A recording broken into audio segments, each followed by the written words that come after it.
Dawn, it's great to have you back on the show. It's been way too stinking long, of course, since the last record, and I'm super excited to have new music to talk about and just to catch up. Well, I'm so excited to be talking back to you again. You're right, it's been too long. We've had a big gap here since the last time we've released music, but we're excited to have some new things on the horizon. Yeah, absolutely. And it was funny because of course, we aren't too far into the new year, and we did the best of show for 2017.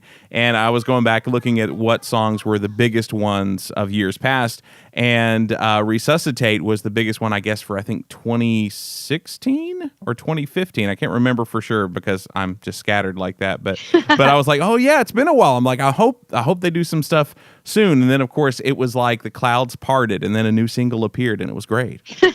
Well, we knew that you might be thinking that, so on purpose, right. We did this just for you. Oh, well, thank you. I'm You're blessed. welcome. What can I say? Well, cool deal. So, I mean, the new single is we're talking a little bit before before this will air, but at this point, I mean, can people hear it, or has it just been sent out to radio? Where's it at this point? It's been released to the radio stations in preparation for the release. Okay. And I think actually it's getting like officially to the resources tonight or tomorrow night, and then it's just getting all staged up for the release, which I think is the night. Okay. And so we're excited. The fans have expressed a lot of excitement having the new music, and we've been working on this one for a little bit. It's actually a song that we have been working on for years and years. Interesting. Just the roots of it are really old, actually. But we, as we decided to get back into, releasing some more music, we took this, actually a much older song and worked on it. It was very far from finished and kind of really revamped it a lot, reshaped it, and wrote the melodies and lyrics for it. And we're really excited about it. I think the fans are pumped, and they're going to be happy with the result. When I talked to Josiah Prince not too long ago, he had mentioned, working with you guys, and he was very excited about new music coming out from you guys. I guess specifically the song that you had worked on with him. Is that this song? Yes, that's this song. Yep. It's called "I Won't Look Back." It is a song that we went into the studio with Josiah as the producer and co-writer as well. We worked all together on lyrics and stuff, and ended up kind of being able to collaborate for the first time ever as artists, because we toured with Josiah before in Disciple. Yeah. And got to know him as a person and as a friend, and this is our first time working with him as a producer and a songwriter. And we had a great time, and we're really excited with the result. Very cool. And as a matter of fact, the first time I saw you guys live was when you were opening for a different iteration of Disciple in Dallas, Texas. So it is kind of funny to mention that you guys have played together before. Yeah, there's been a couple iterations of Disciple, hasn't there? Yes, there have been a few. But but Kevin's still there, so it still feels like it. Kevin is the roots of the tree. That's right. It was funny because when I was talking to Josiah, he was talking about their process of writing. And he was saying, because Kevin's really cool because he kind of says, hey, it's like, it doesn't matter if you write it, I write it, we write it. As long as it's a really good song and I sing on it, it makes it a Disciple song. I was like, oh, okay. I was like, well, that's cool. I was like, but won't that make it awkward when you tell him that you're kicking him out of the band? I bet he got a kick out of that. Yeah. But yeah. Well, cool. Well, I'm glad that collaboration went well. I've heard the song. I really like it. I think it's very good. Thank you. It is a bit of a return to kind of a different time of Fireflight than I guess the most recent record would display, which is not to say that one's better than the other, but it is cool. I like it a lot. I think it works really well for you guys. Thank you. Yeah, it definitely is kind of more to classic Fireflight intonations and sounds and all that. And it was definitely a lot of fun and kind of a little bit of nostalgia, maybe.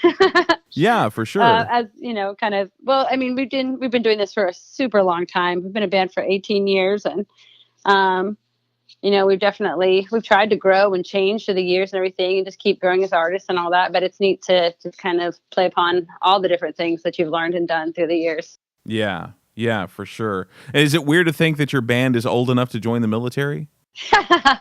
I always say that band years are like dog years. Oh, yeah. So the fact that we're 18 years old means we're like 100 years old. We're very, very old in band years. And that can make me feel bad, but I think it makes me feel good because the reason why, they do that is because dogs don't live as long as people, and bands don't live as long as people either. And Right. we're pretty proud of the fact that our band, is still got something to say and still doing stuff, this even in this far into our, our career. Absolutely. Of course, by that logic, I think that somehow that would make the Rolling Stones some sort of zombie figure because Oh I yes. mean, I don't even want to think about how old that would make them. Yeah, that's a really good point. There's some sort of a they're immortal apparently. Yes, apparently so. Well, cool. Well, with the new track, tell us about the song itself and kind of like the meaning behind it and all that, and kind of aside from just being a long gestating song, kind of how kind of the meaning and what you guys dealt with getting it written over such a long length of time. Totally. Yeah.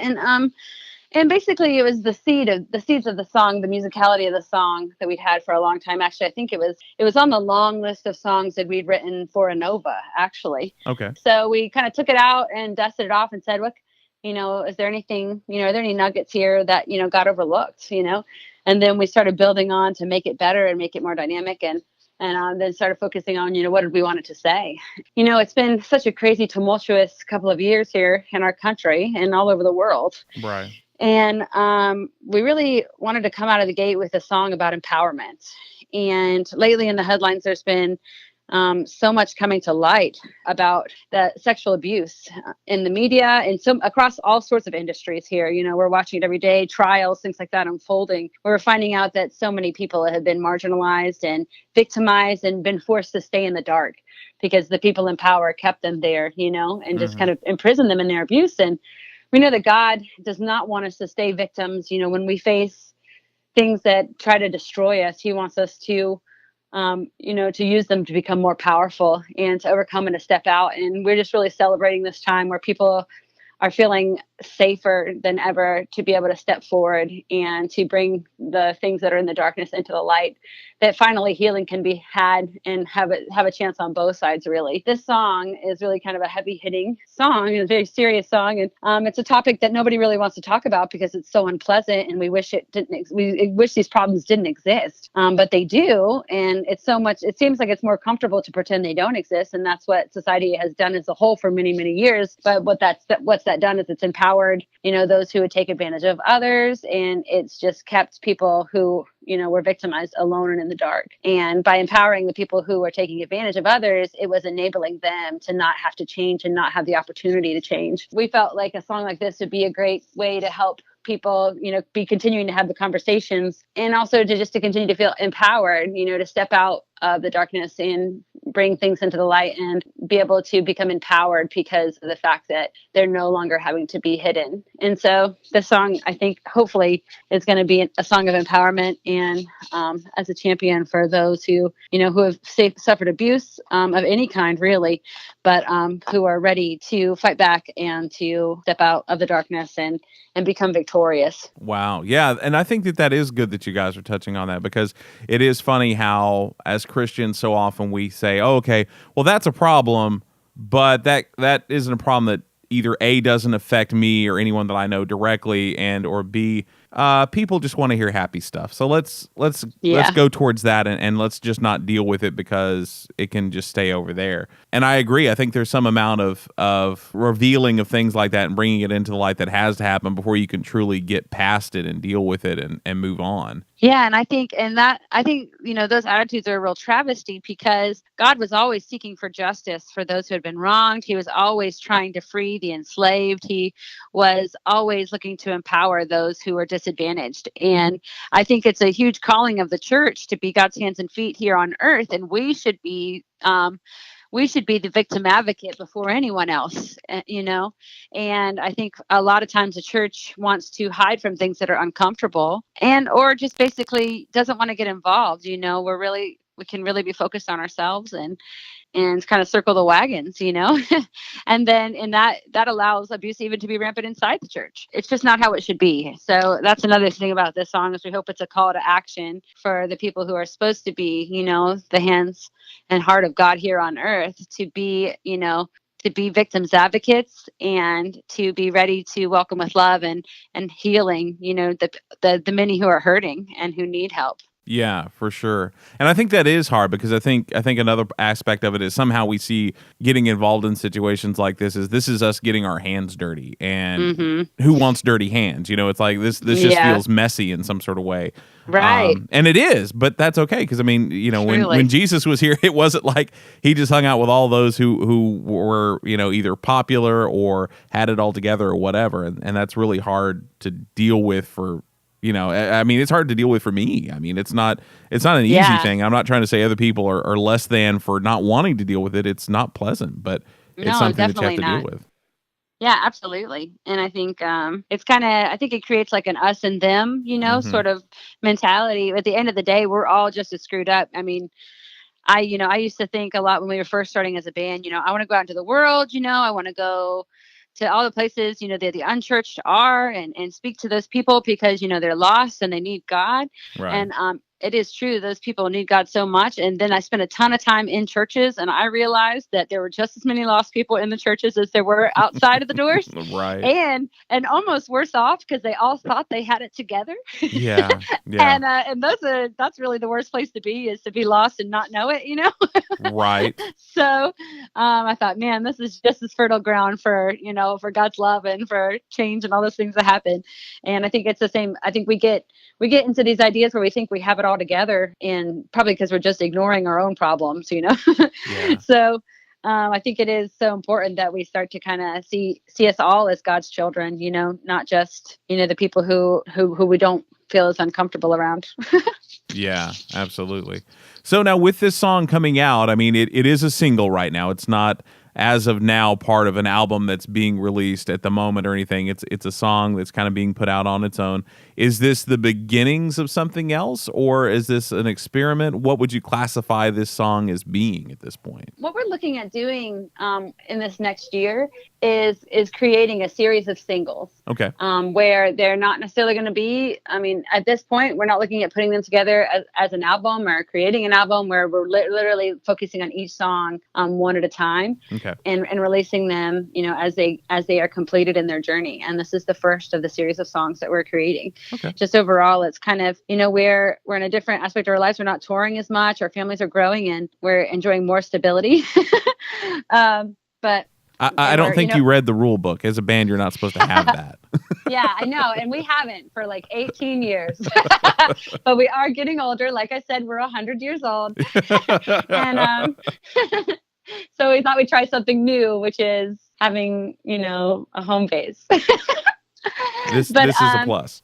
Yeah. So, but at the same time, we want to keep, spreading the message that God has given us.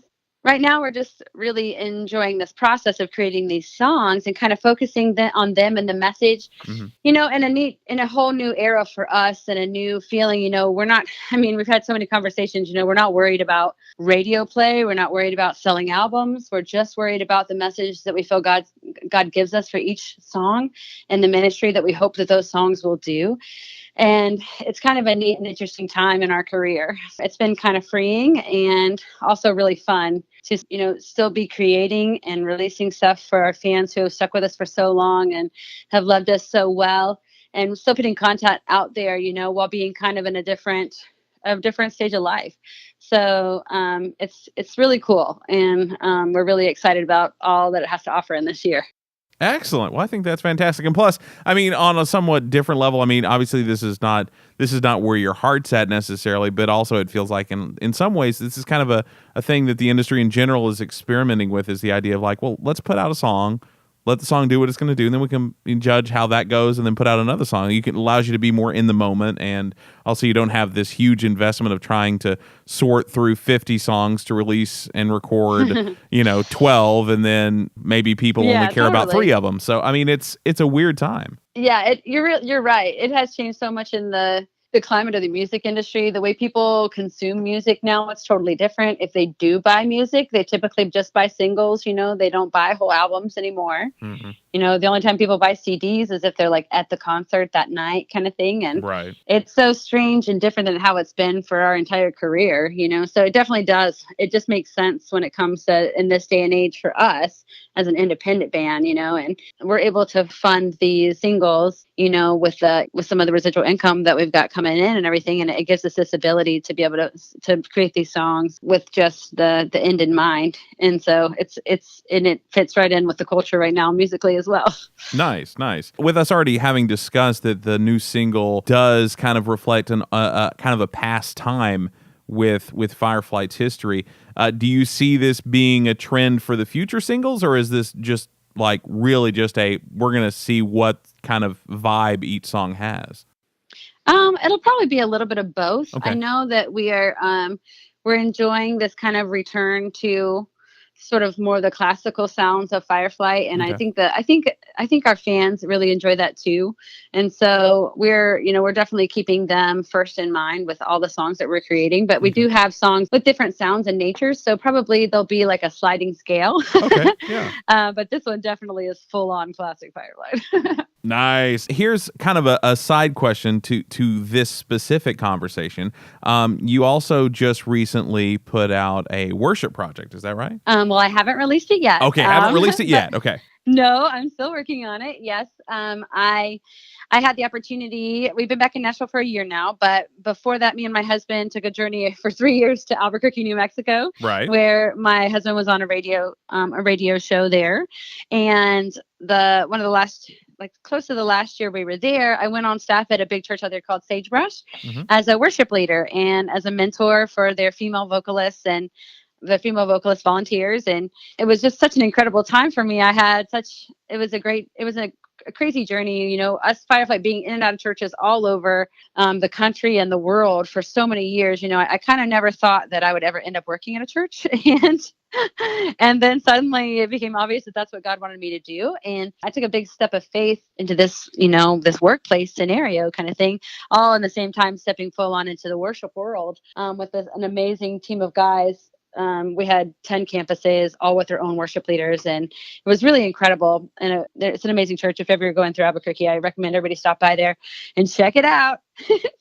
But anyhow, while I was there, I guess just being immersed in the worship culture like I was just kind of overwhelmed by how what an amazing experience it is to facilitate people getting in touch with God, in a more direct connection than they probably do their entire week long, and being a part of that was so powerful. And at the same time, I felt like there was such a hunger and a need for people to be able to find new ways to connect to God and worship, because it seemed like a lot of times people felt really disconnected and it seemed like they weren't able to, really plug in.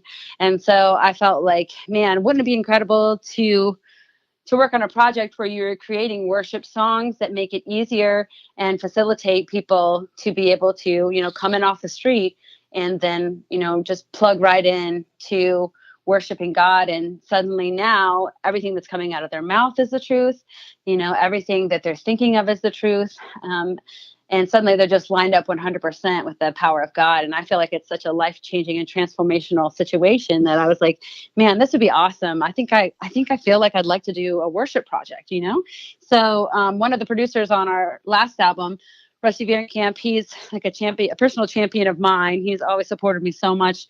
Loved working with him so much on the last album that we just continue to work on different projects. He has artists that he works with, and sometimes he'd bring me in to help with writing and stuff like that. And I said, Rusty, I feel like I want to do a worship project. And he's like, let's do it. Let's find investors, let's do it.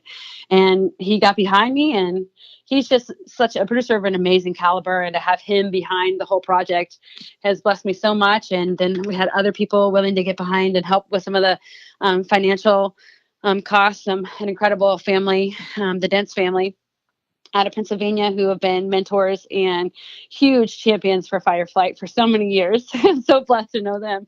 So anyways, I just found that God was putting things in place to make it a reality. And so I've been working on it for over a year now.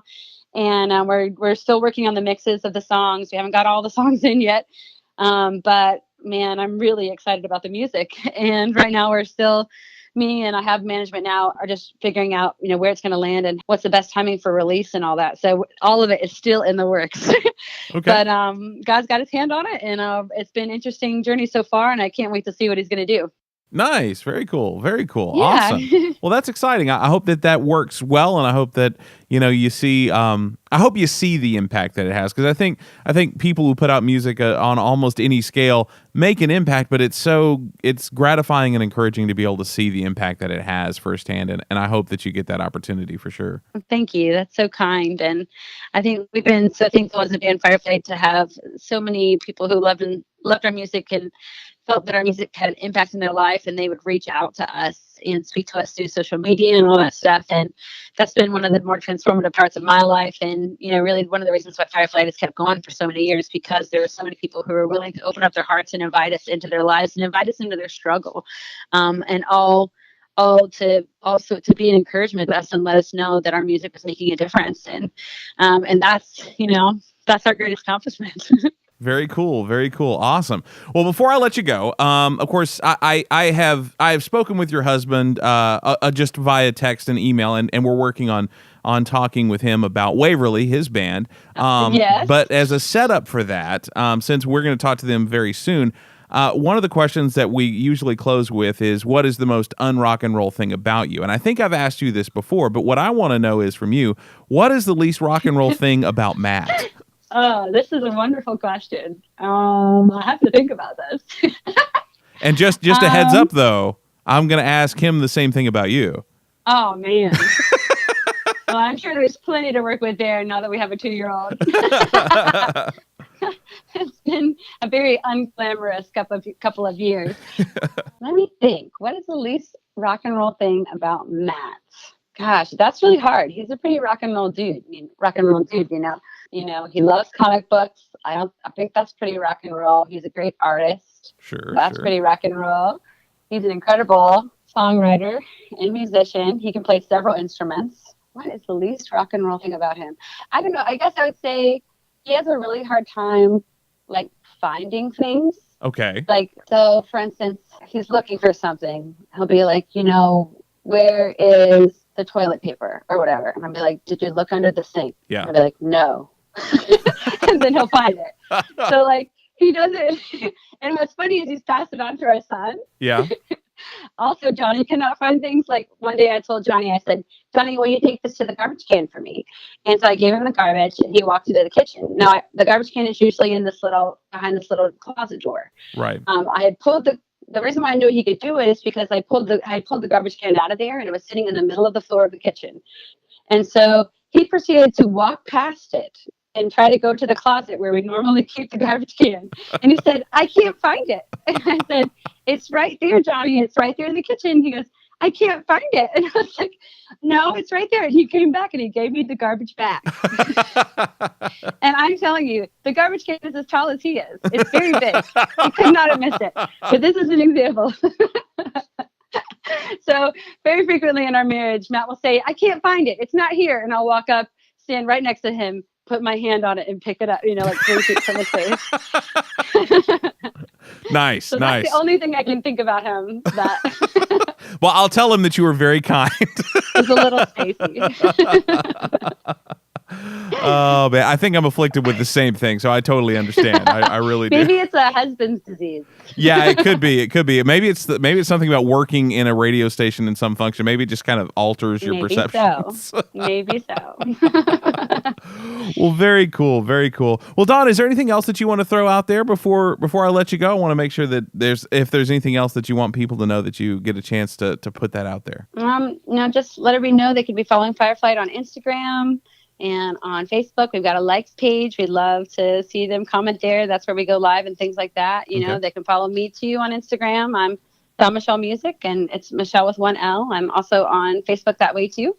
And to just keep an eye out and be ready for these new singles, because they're going to love them. Awesome. Sounds great. Well, Dawn, thank you so much. I appreciate it. And I hope that you and Johnny and Matt have a wonderful evening. And I look forward to doing it again whenever the next one comes out. Thanks so much, Paul. And thank you for your time and for all that you do to help us get the message out. Oh, absolutely.